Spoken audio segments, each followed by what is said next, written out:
Hey everyone, Rob the Backyard Gardener here, bringing you another update on the backyard garden. Now I've done a few things here recently to protect myself from the birds as well as adjustment to the greenhouse. So let's go ahead and give you a look at what's going on. So you'll notice here that I had to put some screening, some netting over my middle tomatoes. These are all the black cherry, orange Roussellinis, red on the vine, a little miscellaneous grape. I wanted to have some red on the vines instead of keep picking them off early and letting them ripen in the house. I'm just going to zoom in on a couple of shots of some tomatoes that are getting close to being red on the vine ripened.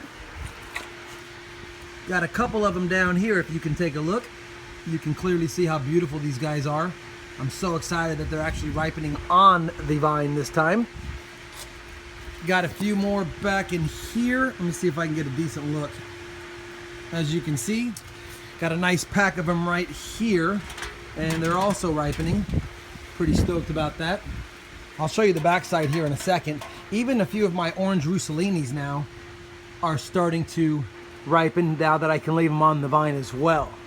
Got a few more orange Roussellinis over here, as well as some more black cherry tomatoes back there that are ripening. A whole pack of them right here. Can't wait to pull these guys off. They're looking beautiful. Beautiful looking tomatoes. Got a few more back over here. You can see the plants starting to die in some spots. It's because I don't prune my suckers and I let them get a little bushy. I did prune them recently and open up a little bit of airflow through here. That'll probably help quite a bit on some of the older branches dying out. Got a few more back there. Let's see if I can get a good look at that.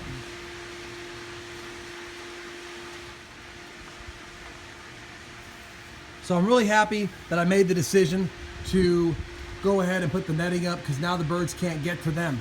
Now, here's the problem. They still can get to some of my orange Roussellinis back here, and they have been.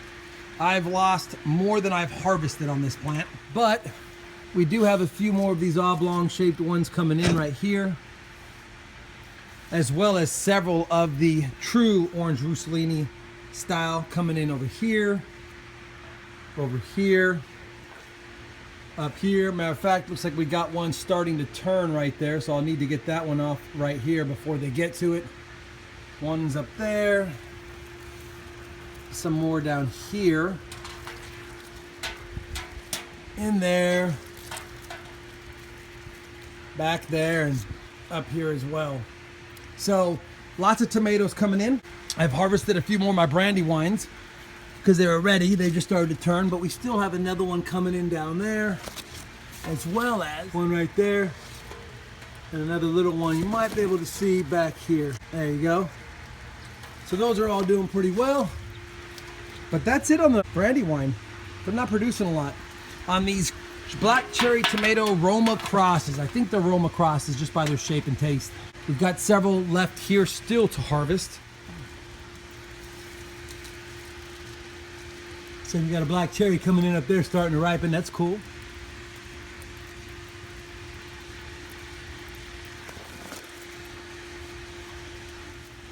So lots and lots and lots of tomatoes. Let's take a look at the peppers. Got a couple of New Mexico Big Jim pepper plants in back here. No flowers yet. We've got a Jamaican Scotch bonnet right here. Again, got some size, got no flowers. Couple of white devil's tail. Got one white devil's tail right here. Got another white devil's tail back here.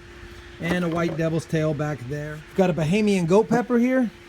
Still no flowers on that one. Another Bahamian goat pepper down here. And then we've got a chocolate Scotch bonnet down there, which is still struggling.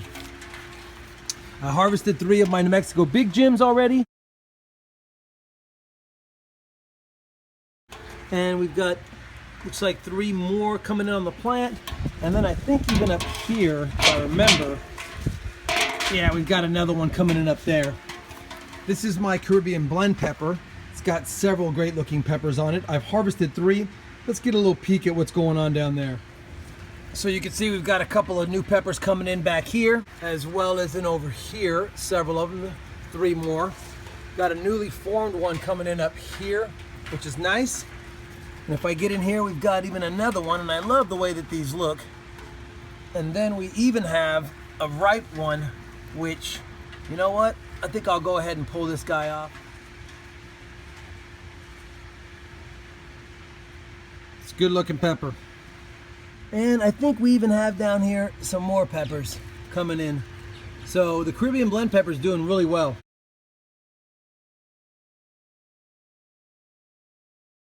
As well as, looks like it's time to pick a few of the Caribbean blend peppers. So we'll pull these off real quick and I'll be right back and show you what we got for the peppers as well. We'll let these Caribbean blend peppers ripen. It's cool because the first three that I've got off, the one from my last video and these three, or these two to make three, they're a nice looking pepper, but they're not as cool as the ones I'm going to be harvesting here shortly that look really cool. Here's the smaller of the two New Mexico Big Jims. Really fantastic looking pepper. These actually have really good heat. We'll let them redden up and get them extremely hot, or at least as hot as they can get. You can see the size of it. Pretty big pepper. I'd reckon 8 inches, maybe the other one's 6. Here's my sugar snap peas. Back here, sorry. They're struggling in this heat. They are starting to put out flowers and they are hanging on, and we even have down here, let's see if I can get a good look, one little sugar snap pea coming in.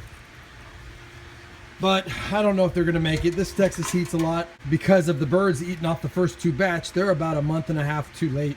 On the Blue Lake bush beans, got a couple of harvest videos that I'll show you guys as part of this update, but I've been pulling off 10 one day and 8 another, and we are starting to get a pretty good amount of green beans on here.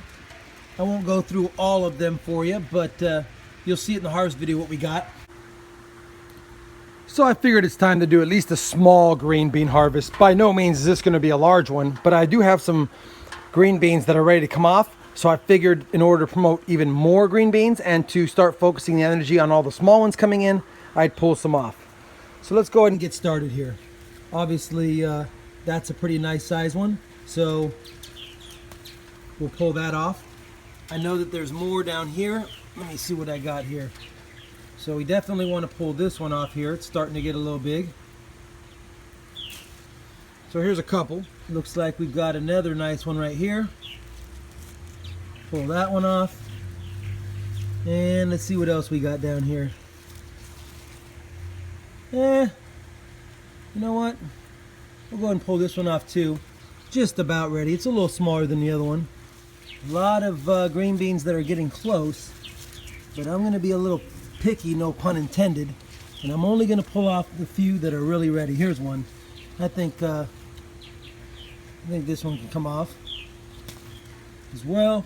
Here's one right here. Obviously, on these guys, you don't want to give them too much more bigger than that. Personally, they start getting a little woody. But I'm going to run through here and see how many more I can pull off the plant. So not a whole bunch more, another 8 of them. So I've gotten about 18 green beans off the plant so far. There's a lot more on the plants. I'm just not going to pull them off early. I do like them a little younger than most people recommend harvesting them.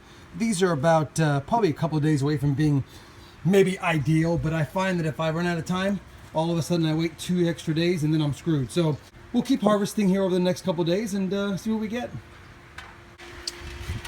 Over here, we've got the carrots still hanging in there. Not much action still. I think the heat's going to be tough on them. They're due for harvest here in the next couple of weeks, but I don't know if they're going to be ready. I might have to let them go a little longer than normal, see what we get out of them. I've just fed them recently some fertilizer, so we'll see. They're little tiny bulbs right now. They don't look that good, but we'll see how they come in. Got some of my stunted, slowly making it Queen Ruby red beets. Not exactly lighting up the scoreboard here. And then we've got a Bahamian goat pepper over here and a Carolina Reaper pepper plant back there. Again, foliage, no flowers. Here's my patio baby eggplants. They keep putting out flowers, they don't get pollinated, and they drop them. So probably not gonna get much out of these guys. And if I get something, I get something. Tomato jungle is definitely still going crazy even with the netting on the middle section. Okay everyone, you've seen this side of the yard. It's a pretty windy day. Let's go take a look on the other side of the yard. I'll show you what I've done to the greenhouse, and we'll go from there. Let's go take a look. All right, so we've had some crazy 50-mile-per-hour winds, and it started to tear out my weakened cover for my greenhouse. You know what? It's been too hot in there, stunting everything. It doesn't get very good water with the top on it. So I think this week what I'm going to do is I'm going to put some netting, kind of like what you saw in the tomatoes, all around it. And then what I'll do is in the winter, I can just recover it, leaving the netting in place. And then at the end of winter again, take it off and the netting's there. But you can see it does have quite a bit of tomato action going on in it. And it was time for it to have the top off anyway. I'm not going to give you a full update on what's going on in here because things have been struggling in there with the 120-degree temperatures we've had in the greenhouse. So it's probably a relief for these plants to actually get true sunlight, regular heat, and not be boxed in and enclosed. Here's my sweet potato. You know, I had a couple of my viewers say that it's better to have the sweet potatoes laying on the ground versus in the tomato cage that I had it, so that they can send out more roots, which means more potatoes. So I know it's been about 123 days since I planted the potato. Not sure I'm going to get much more action out of it. I'm trying to get 5 months out of this before I harvest it, despite the early signs of blight. I'm going to water this in tonight really well. A lot of the stuff out here continues not to do too well because of the soil not being that well amended, but this is the first year, not hoping for much. Those 2 eggplants struggling. The strawberry patch, you know, it's the first year of the strawberries here, so I don't know. We'll probably get a late season bloom, maybe a late season harvest, but right now I'm just letting them get acclimated and send off runners so I can have kind of a strawberry patch. And then my watermelons struggling out here. Matter of fact, I need to inspect them a little closer because one of the vines died. So I don't know what happened there. Hopefully it's not vine borers or some other things going on, but I don't see any signs of that. They just don't look that healthy. I've left in the prolific summer squash just for fun because one's coming back in full effect back there. We'll see what happens. These guys were in the greenhouse, if you recall. I got a few harvests off them. Since I've transplanted them out here, they've really struggled, but why wouldn't they? This soil quality is not very good here. Again, learning as we go. A couple struggling pepper plants here, but that's how it goes. I do have some white and yellow habaneros starting to mature. Matter of fact, I told you these guys are really, really strong and potent for being little. I think I'm going to go ahead and harvest these little guys since we've got a few on the plant. And another one back here.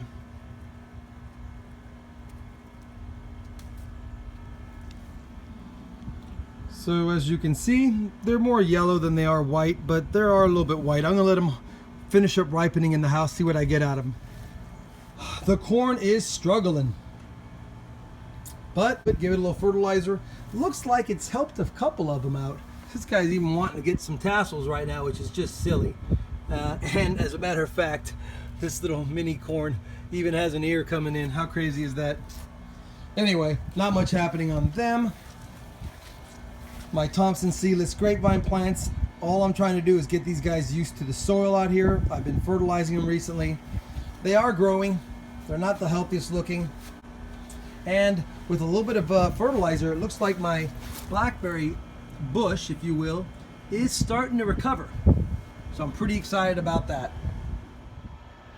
So there you go, everyone. I'll be doing another video here in a couple of days, probably on July 4th, just because I want to wish everyone a happy July 4th and, you know, thank all our servicemen once again, and more importantly, give you a real update on what's going on with the Blue Lake bush beans. Guys, it's such a tongue twister for me. Blue Lake bush beans. Doesn't seem tough, but I always think Bush Lake. Anyway, thanks for sticking with me, and I appreciate everyone's comments and everyone who subscribes to me, as well as the kind words. Until next time, this is Rob the Backyard Gardener signing out.